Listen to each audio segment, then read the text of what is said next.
אני רוצה לדבר איתכם על העברת משקל, משהו שהוא מאוד מאוד חשוב. יש דרך לא נכונה לעשות, יש דרך נכונה ויש דרך ממש נכונה, שהיא ממש הרעיון שבתוך הצ'יקונג וגם מי שמתרגל טאי צ'י. אני אראה לכם את שלושת הדרכים, גם את הלא נכונה, שתשימו לב אם אתם לא עושים אותה. הרבה מהאנשים פשוט עושים אותה. אז בואו נתחיל. בואו נתחיל קודם כל להסביר בקצרה את העמידה של כפות הרגליים ברוחב כתפיים, ברכיים משוחררות, האגן משוחרר למטה, כתפיים למטה, סוג של צורת Y, כשהקודקוד והראש זה הבסיס של ה-Y, זה Y הפוך, והשכמות יורדות ועד למטה. עוד דבר קטן זה שיהיה לכם חיבור בין האגן, ברכיים וכריות כפות הרגליים, שכל האזור התחתון יהיה מחובר, והכתפיים יושבות על כל זה, יושבות על המבנה הזה, ואנחנו חזקים פה ומשוחררים בפלג הגוף העליון, כולל הראש. אז שתי הברכיים שלי כפופות, קצת אולי קשה לראות עם המכנסיים, אבל הנה אני אפילו אעשה את זה מאוד מאוד בולט. יופי, אז אני אעמוד קצת יותר רחב, ושיהיה לי נוח להדגים. אז את הדרך הלא נכונה, אני רוצה להעביר משקל מצד לצד. אז עכשיו אני ברגל ימין, ואני רוצה להעביר לשמאל. הדרך הלא נכונה, זה שאני מיישר את הרגל, ומכופף את רגל שמאל.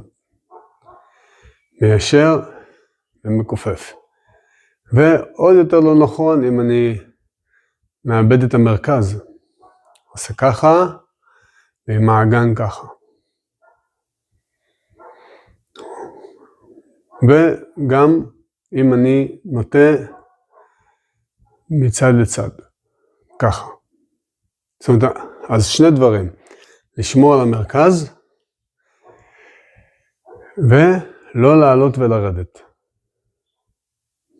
אוקיי? נשים לב לזה.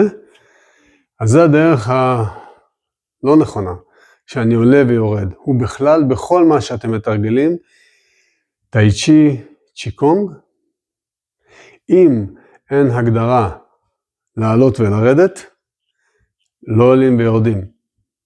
פשוט מאוד, לא עולים ויורדים. זה לא נכון. צריך לשמור על אותו גובה. אז הדרך השנייה, שהיא טובה. אני עכשיו נגיד בצד שמאל, כן, אני מכופף את רגל ימין ועובר אליה. מכופף את רגל שמאל ועובר אליה. זה מצוין, תראו, האגן שלי ישר, המרכז ישר, החיבור לכפות רגליים ממשיך לקרות. יופי, אז כופפתי את הברך. אבל הדרך השלישית והנכונה ממש, והיא ממש מייצגת בעצם את הצ'יקונג ואת הטאי צ'י, זה השחרור. אני משחרר את הברך, אני לא מכופף אותה. זה נראה אותו דבר מהצד. אני פה אפילו יכול ליישר אותה.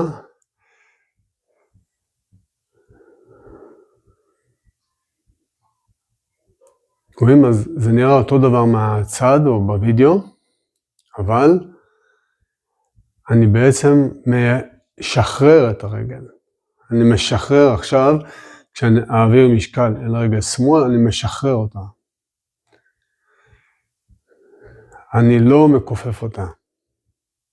היא תתכופף לבד. פשוט משחרר אותה, רואים?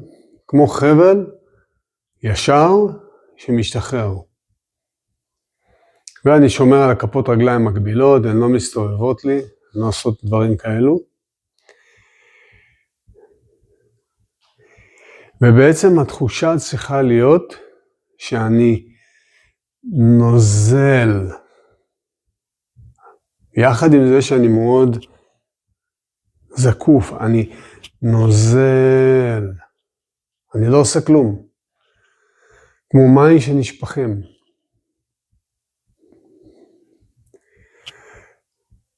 בסדר? אז זו הדרך הממש נכונה להעביר משקל. ואם אני אתן טיפ נוסף, כשהיד ישרה ואני רוצה לעשות את זה, אותו דבר, אני לא מכופף את המרפק. אני נותן לו לזול למטה. תדמיינו, אני לוחץ כאן, המרפק יורד, כף היד באה לפה. אני לא צריך להביא את כף היד אל הכתף ולא לכופף את המרפק. אני פשוט משחרר. אני רוצה להוריד את כף היד, אני גם משחרר. אז תמיד תחפשו את השחרור, וזו הסיסמה. תחפשו את השחרור. ביי, להתראות, המשך ימים טובים.